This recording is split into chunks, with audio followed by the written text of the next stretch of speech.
I'm Oreng Carolyne. I work for TINADA Youth Organization. We are partnering with Ponea Health, and today we are going to talk about anxiety disorder in children. I am a counseling psychologist, and I am hoping that we are going to learn more from this. It is very important for adults to know themselves first. If they know that they have anxiety disorder, it is important for an adult around a child to get diagnosed and to be helped and to manage the anxiety, because if that does not happen, then this child is going to suffer the most.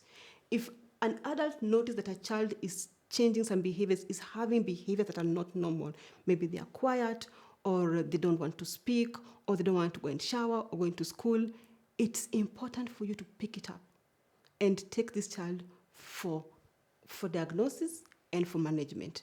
Otherwise, this child might grow up with it and become a person, an adult who is very, very, very worried about everything and any environment around them.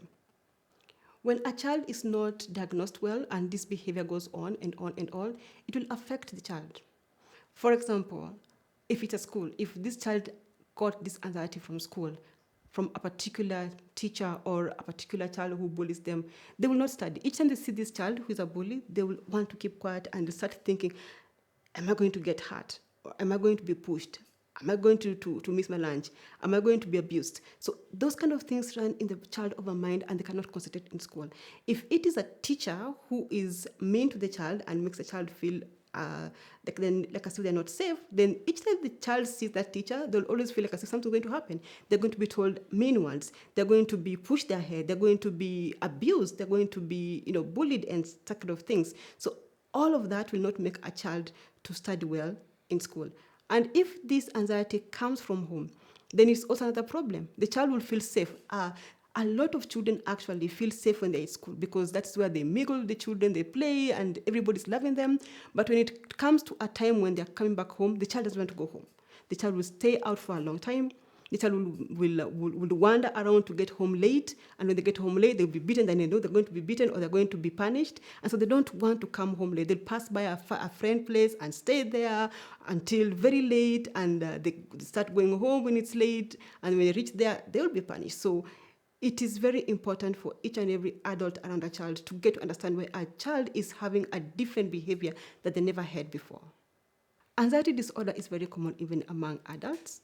And it's very important for each and every person to understand whom they are. Self-awareness is very important. So if somebody tells you you have anxiety disorder, or if you feel like as if you have anxiety disorder, you need to go for help. You need to go to a psychiatrist or as a counselor for management. And that will always be, you'll always be taken back. You'll always be taken back to your childhood. You'll be asked questions how you grew up, if you ever experienced any trauma, if you ever experienced any abuse, so that we can start taking care of you from your childhood. Even if you are 60 years old and suffering from this, we'll take you back to your childhood self and then bring you up and work on you until you become somebody who can easily realize that you don't have to be very worried. Thank you everyone for watching. I hope you have learned a lot from each other. If you want to book my services, you can always do that through ponea.com. You will get me, you will be referred to me, and we will be able to continue with this topic or anything that might be disturbing you psychologically.